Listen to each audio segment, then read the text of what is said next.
Hi Alex, this is Rohit Mahajan. I'm the co-host of the Big Unlock podcast, and I'm also the CEO and managing partner at Big Rio. And it is great to have you as our guest on this podcast, especially at this fantastic event which is AI4. And with that, I would love you to give your introduction to our listeners, Alex. Sure. So thank you very much for hosting me. I'm a big fan of the podcast, and when we connected, I immediately decided that we have to do it. Yes. So Alex Zhavoronkov, I am the founder and co-CEO of Insilico Medicine. Great. We are a generative AI company that is clinical stage, so we actually have real drugs in the clinical trials. That's awesome. We are publicly traded. We went public in Hong Kong last year under the ticker symbol 3696. So whatever I say, I need to be very careful. That's awesome. That's good. No forward-looking statements. Yes. Don't take any drugs based on what I say. Yeah. My background is in computer science. I see. And I started my career in GPU computing. Then I made some money when I was in my early 20s and decided to spend the rest of my life on aging research. I see. Yes. Because I think that that's the most important problem that everyone has. Yeah. You and I have. Yes. And it's the major cause and source of suffering in the world. Right. So I did my grad work at Johns Hopkins, was a professor here and there, and in 2014 came back to my roots, Yes. which is GPU. Yes. And in 2014 started Insilico at the NVIDIA GTC conference. Oh, that's amazing. So yeah, we had a really cool presentation, Can NVIDIA Solve Aging? Wow. So okay. now fast forward 12 years, Yes. we actually managed to get a few drugs into human clinical trials. Okay. We raised a considerable amount of funding, mostly recently. Yeah. So it wasn't easy for us in the beginning. Yes. I had a few cases when I had to sell everything and just, put it in the company. Yeah, of course, you're an entrepreneur. Yeah. Well, that was like hard times, right? Yes. So when you are rich, then you invest everything. Yeah. And then you are poor. Yeah. And then you get it back, but then you actually don't want to be rich, so you invest even more. So yeah, it's an interesting journey. So now I'm still far from solving aging. Yes. But we made some good progress. Right. So that is a very interesting area because everyone's talking about, they give it the name silver tsunami, 10,000 Americans aging every day, going into senior care facilities or, rehabilitation centers. So when you say that you are working on solving the problem of longevity, I mean, there is a health span and there is a lifespan. So I guess you are focusing on the health span and making people live healthier for longer. So tell us a little bit about, Alex, how do you think about that and which are some of the drugs that are in the pipeline and how did you even choose those drugs to further progress? So I actually focus on lifespan. Lifespan. So for me that is more important than health span. Okay. I'll explain why. Yes, please. That's interesting. Yeah. I think that health span is a very vague definition of kind of longevity. So basically for people who do not want to push the boundaries of actual lifespan. I see. So I don't know of any drug that can give you, let's say, 10 years of life without giving you additional few years of healthy life. Right. So if your goal is to kind of push the boundary, you're also going to increase lifespan, health span, no matter what. Right. So the question is just the size of the delta. Yes. If that delta is, 6 months of suffering, then it's not something that we would like to focus on with our entire company resources. Yes. We still develop drugs that may help a little bit in certain conditions. Right. Because very often diseases are just being diagnosed too late. Yes. And I actually think I would still give like 6 months to a mother of two who is suffering from a terminal cancer. Right. To have a little bit more time with the kids. Of course. Yeah. Especially if it doesn't cost much. Yeah. And it has to be a choice, right? If the person doesn't want it, they won't get it. Right. But we need to provide them with the freedom to live even 6 months longer, Additional, even if yeah. Yeah. even if it's not exactly great health. Right.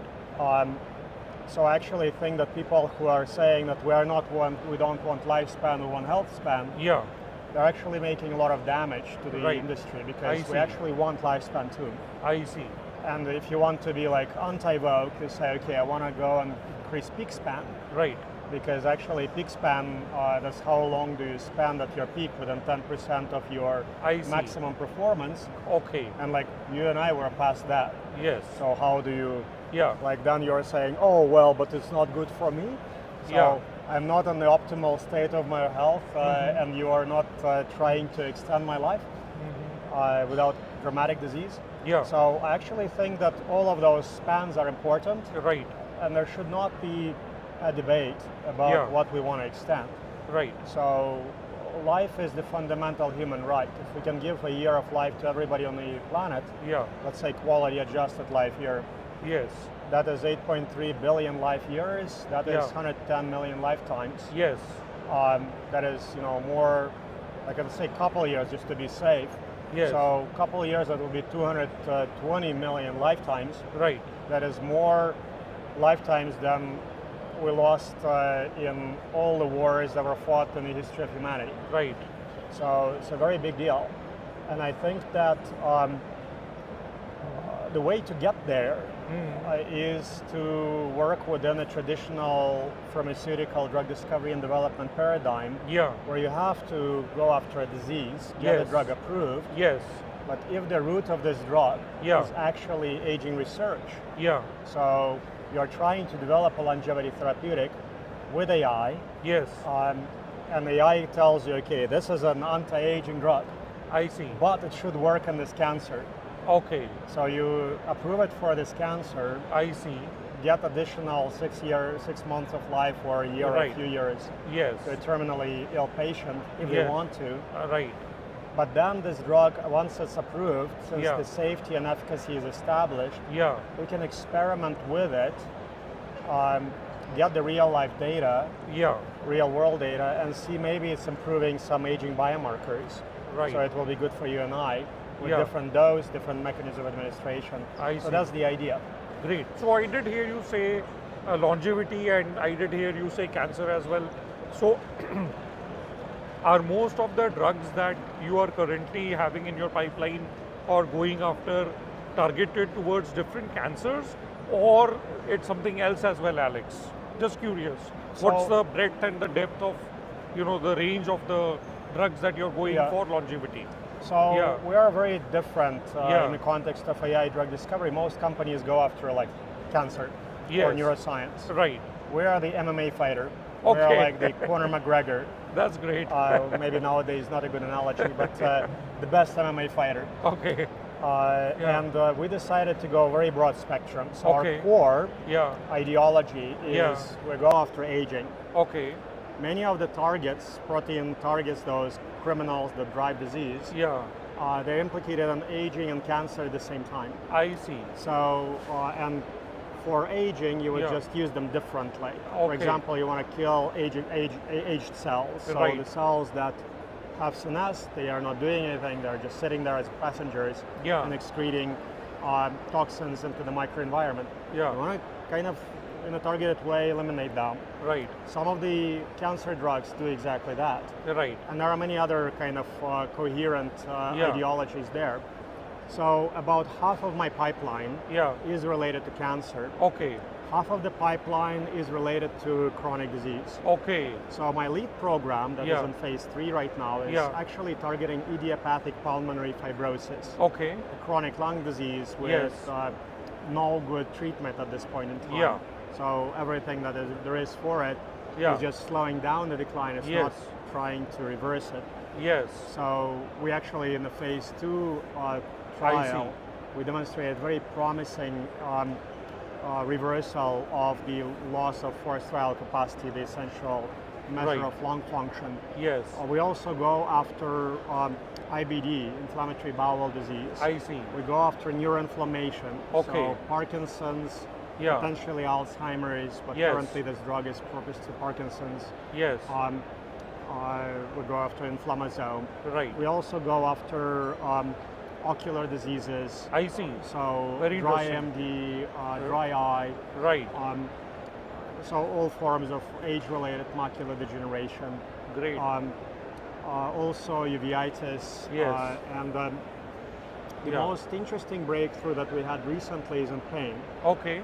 So pain is very difficult. Like identifying new mechanism that's not opioid, Yeah. or like not some ion calcium channel or anti-inflammatory mechanism. Yeah. Very difficult. So I in the see. history of humanity, like most of the pharmaceutical companies actually started Yeah. as painkiller companies. Okay. So that's how we got heroin, morphine, Yeah. fentanyl, and those things are abused. They're very Yeah. dramatic. Yeah. But originally they were actually discovered for pain. So we identified a new target that was actually purposed originally for aging, I see. and then just because of sheer scale of experimentation, we were Yeah. doing some other pain drug, Right. testing it in animals. I see. And in one of the experiments, we just had the ability to put more compounds in the assay. Yes. So, like animal in terrible pain, trying Yes. to rescue it. Right. We tried something that might not have worked, and it worked better than morphine Wow. epidurally. And then we did, because morphine is administered like Yes. IV or Yes. epidural. And then we tested it against every standard of care, even against NAV 1.8. Orally, it worked significantly better. Right. So we took it all the way to developmental candidates, so one step before Yeah. human clinical trials. So see, I've got statistics here. Yeah, that Now is we great. have like Yes. 32, and developmental candidates, so 8 phase 1s, Yes. 3 phase 2s, 1 phase 1. That's phase 3. great. That's great. So we Yeah. now have one pain drug. I'm extremely excited about that. Awesome. Because imagine if you could kill pain at high dose. Yes. And at low dose, you Yeah. treat aging. Woof. Yes. That's a great combination, Alex. So Alex, tell me this. AI, we are at the AI conference, so I bring up AI into the picture once again. So I know that you've been doing AI for a long time. It was predictive analytics before. Now we have generative AI, and we've used AI, in many different ways. But we've found targets and maybe small molecules, Yeah. for drug discovery. So tell us more about your thoughts on how have you combined these two approaches, and if there's anything novel in the way that you're approaching AI in particular. So Do you have AI chemists? I don't know. I'm just throwing At it. Insilico, we originally started as Yes. a deep learning company. Yeah. And closely followed Yeah. DeepMind. So when we hired people, we tried to Yeah. even do hackathons where we take one of their papers and then Yeah. hire people who Yeah. can outperform or like perform Yeah. similarly. Kind of when we just started. And we originally started as a biology company, so we have like an AI biologist, Okay. mostly focused on understanding how you live from birth to death, I see. utilizing different biological data type. I see. Those were originally predictive systems. Yeah. 2016, we started publishing, and I was like senior author on papers on generative adversarial networks, racial autoencoders, so early days of generative AI. And we also purposed those algorithms for chemistry for the first time. So my first paper on GANs for multi-parameter optimization and molecular generation. So you generate molecules with desired properties instead of like testing, trying to find a needle in a haystack. You generate perfect needles. I see. And my first paper was published in 2016. Wow. Okay. 2017, we published several papers showing experimental validation of this technology, so actually synthesized and tested the molecules, Right. because humans cannot really see if they work or not. Okay. You need to make them and test them. And in 2018, we did an experiment. We published it in Nature Biotechnology. I was the first author on generative tensorial reinforcement learning. So that's kind of right before ChatGPT. Yeah. Where we showed that we can now synthesize, test the molecules all the way into mice in 46 days. Wow. So that was a big deal. Yes.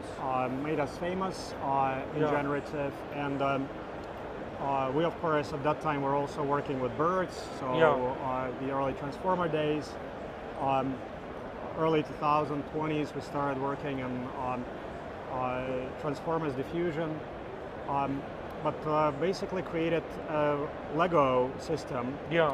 of different models that can do biology, chemistry, some Okay. can do generation, Yeah. some can do synthetic data generation and biology. Very often you don't have a lot of public data available for specific people. Yeah. So you can actually generate this data using generative approaches with high quality. So we Right. started doing that research around 2018, even have granted patents in that. So some models are doing that, generating data. Some models are doing predictive analytics. Some models are doing prediction of clinical trials outcomes. Yeah. But then we orchestrate them using frontier models. Okay. And now we've got over 1.2 thousand tasks in drug discovery. So think of like 1.2 thousand experts Yes. that you can actually also clone and spawn every expert into many different agents, Yes. and achieve this grand task of like reasoning in the Yes. entire program from the time you identify the target to the time you get an approval. Right. Work backwards. Yes. So try to basically learn and train your entire system on that particular process. Great. So we basically can do prompt to drug. I see. That's a great word that you use, from prompt to drug. So I've also been following, this space, generally speaking, and I'm sure, people in the audience, the listeners also might have this question, that Flagship Pioneering was a company that came and did a lot of, pioneering work in this space. It's in their name as well. And then, of course, we had, the other company, Moderna, also leading with a lot of AI initiatives. Yeah. So let's say if you were to think about positioning or distinguishing how your approach, Alex, vis-a-vis these two Yeah. companies and Boston Mixed as well, right? So, Yeah. so what are some of your thoughts? Or So Flagship Pioneering, great platform for Yeah. company creation. Yes. So what these guys do is basically they have capital, they have Yeah. a pool of experts, and then they try to identify trends, Yes. and for those trends they build companies. Yes. And then they kind of offer those companies to the investor base, Yes. raise, Yeah. and then see what works. Yes. And So- usually it's the same people incubating many companies. Yes. Do So- they have anything in longevity? I don't know. I don't Okay. think in longevity, but Okay. in generative AI they do have Yes. many. Yes. So actually incubated by the same team Yeah. for different kind of trends, different Yes. approaches, different investor bases. Right. I'm not sure if any of those, like how do you establish success of the Yeah. company, right? So one of them will generate biomedicines listed publicly, Okay. and they have a drug in phase 3. I see. Not sure how much of the generative approaches was used for that. It would Yeah. be nice to see the publication. Right. But like with peer review, etc. Yeah. But that's probably like a moderate success. Others, I don't know, because usually when you are creating a company for a purpose, Yeah.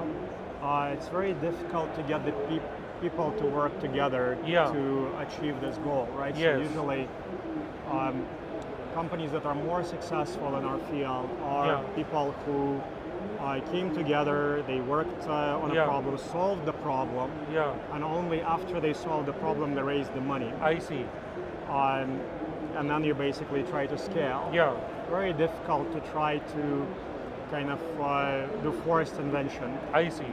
So usually genuine invention works I a little understand bit what better. you're saying. Yes. But it's a great platform, Yeah. and usually you do one win like Moderna, Yeah. and it pays for the entire party. Oh yeah, yeah. Moderna is a flagship Yeah. company. I forgot about that. So yeah. Moderna Right. is actually Yeah, a flagship, yeah. so Yes, that's why yes, they're yes. famous. Right. Right.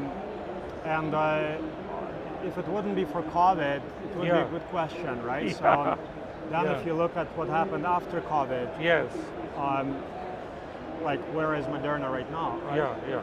Yeah. With all the AI, and it's not the companies like that we are worried about. It's Yeah. actually companies like Anthropic, OpenAI, I see. Google, Yeah. many Chinese players like Sure. Tencent, Alibaba. Yeah. So they now develop foundation models that can actually reason really well Yeah. in the context of biology. Yes. So some of the areas like target discovery, Yeah. very primitive tasks are completely demonetized already. Right.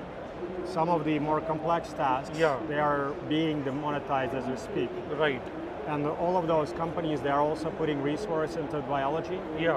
So I hope they don't do like stupid things like buying some companies like ours and those that actually kind of, because those guys are computer science, don't know what works Right. and doesn't in biology. So they might actually buy a few stupid ones with like a lot of data and Sure. just to have it. But for them, like it's a rounding error on their Yeah. balance sheet, Exactly. right? Exactly. And they will get some data. Yes. Maybe it's a good thing to actually sweep a few of those like low quality companies that Right. fail to deliver drugs. Yes. But once those companies get proficient Yes. in our field, Yes. they will be real competitors. I see what you mean. So what Yeah. I started doing, I started developing tools Yeah. that actually accelerate this transition. Okay. So we developed tools like MMAI Gem Yes. that help frontier models train their models on what we Okay. do. Oh, okay. And then we can just buy their model because my job is to develop drugs. Yes. If in some tasks they Yeah. are advancing Yeah. and they can be better than me, Yeah. I would rather help them do that. So and, that they can help you back. Yeah. Yeah. Yeah. Makes sense. And I'm going to be always at the frontier with a new algorithm Exactly. or a new approach. Exactly. So Exactly. also in robotics Yeah. infrastructure. Yes. So in the future, if you think about my field, Yes. the real moat are the drugs. Yeah. So this is like, they're like diamonds, they're forever. Yes. AI comes and goes every 6 Yeah. months. Correct. So I am like one of the top people in like generative AI for drug discovery Yeah. specifically. So we've published a lot of good work in this field. Yes. We were always like inventing new stuff. Yes. But in reality, now the space is accelerating. Yeah. So you can actually invent more at the frontier. Yeah. Maybe you're not going to make as much impact Yeah. on the general reasoning of Right. all models, but you can now kind of push the boundaries a little bit further, like Occam's razor. Yeah. And my job is to actually enable Yeah. the big foundation model developers, Right. they're going to be there Right. to be better. In the future, the moat will be capital. Yes. You can convert it into energy or compute, Yeah. and it's probably better to have capital and compute Yeah. because you are more flexible. Right. Then another one will be infrastructure. Yeah. So we are building now labs to validate Yes. stuff. Yes. We have infrastructure and a network of contract research organizations, Right. partners who trust us, who know us, Yes. we know them. Yes. We are building facilities for Insilico for our partners, Right. new advances in robotics. Yeah. And then the third most important mode Yeah. will be good intent, good ideas, Yeah. and the right time, right place. Makes sense. Makes So sense. we always have good ideas. Yeah. We have more ideas than we have the capital or Yeah. infrastructure. Of course. So Yeah. nowadays with this increased intelligence, Yeah. you can more rapidly convert ideas into real products that save lives. Absolutely. My problem with life is that again, no drug is extending life right now by at least 1 year Yeah. in a clinically proven setting. I see. I'm talking about for a healthy individual. Yeah, If yes. you don't have a disease, Yeah. you're optimizing, if Yeah. you're doing what your mother told you, Right. diagnostics, Yes. catching diseases early, Yeah. there is nothing you can do to increase your chances with a drug. I see. I see. So tell me this, Alex. Great insights here. What you just said. So what are some of your biggest challenges in the at the point in journey where you are at? So you have these drugs, which you describe them as diamonds forever, Yeah. Which is a fantastic way to think of that. So when are these diamonds forever going to be available, and what are the challenges to get there? So any ones Yeah. that you would like to share about? So Yeah. one of the fundamental challenges that Yeah. everybody has is just Yeah. the fundamental complexity of biology. Yes. So you need to like try a lot of things to Yes. see what works. Yeah. Even with like perfect AI. Yes. Now I can go prompt to drug, but that's for a given target. Yeah. And if it's like no low novelty or moderate novelty, I'll win. Yeah. But if I gonna go high novelty, something new, terra Yeah. incognita, Yeah. very good chance that I'm gonna fail. Yes. So you just need to have a very sustainable business model Yes. to allow yourself to fail. The real great challenge that I see is actually geopolitics. Oh, So okay. right now it's like absolute nonsense. Yes. I don't understand it. I don't want to understand it. Yes. But I have to understand it Yes. because U.S. is fighting with China. Yes. Countries became very nationalistic. If you want to do really good job in what we do, Yes. you need to have international reach. Yes. Because if you want to synthesize those molecules that we produce, Yes. there are only two places you can do it at scale: Yeah. India and China. Yeah. Yeah. You can not do it in the US. There is just no Yeah. infrastructure, and that's also a Of low course. value task, Yes. Yes. right? So it's just It's like manufacturing, It's, yeah. Yeah. So you don't want to Yeah. like Low assemble end shoes manufacturing. Yes. Yeah. in a sweatshop, right? Yeah. Even if it's a robotic sweatshop. Yeah. And we also need to do animal experiments. Yes. So some animal experiments, like if you want to do monkey, Yes. even India you cannot do monkey because Right. there's not much monkey resource. Yeah. Worship this animal. Yes. So you can, but it's not Yeah. not as abundant. Yeah. And we have to go to China for that. Yes. Also, most of the like hardcore competition is in China. Yes. So if you want to compete, you actually want to compete with them there. Yes. And the U.S. is making it difficult for American companies to do Yeah. that. China is making it difficult for the Chinese companies to kind of Right. actually China is pretty open, but Yeah. still lots of regulation. I see. Like no country is perfect. Right. And if you want to operate in this weird world and your job, you're not taking any side. Your Yes. side is like Yeah. people. Because I don't care where you live, as Yeah. long as you can live longer. Yeah. Like if the mother of two is dying somewhere in Africa, Yeah. it's okay to help her. Yeah. Or in China, Yeah. you need to do that. Yeah. And right now we're talking, many of them are dying. Yeah. So you don't know that until you actually start clinical trials. Sometimes Yes. I just like cry when I see that numbers. Yes. So we had to establish the infrastructure that allows us to be global. You're right. So we are in Montreal, we're in Abu Dhabi, Yes. we're in Hong Kong, we're Okay. in Taipei, we're in Yes. Shanghai, Yixing. Okay. And right now it's just very difficult to be global. Yeah. Also, like people look at you like, where are you based? Yes. Where do you work? What do you Yes. do where? Yes. Absolute nonsense. Well, Yeah. I know one thing, just don't do anything in Europe because Yes. they're, regardless of where you're from, Yeah. people will be asking like, what if? Yes. What if you get rich? Yeah. Can we tax you now? I'm making a joke. I see. Okay. But Yeah. it's just like, oh, Yeah. do your missiles have bottle caps, or like is your air carrier rated C- for carbon neutrality? I'm making a joke. But yeah, I think that different regions have different benefits. Yes. And I think if you need to be fast, Yeah. you need to figure out how to work everywhere. Yes.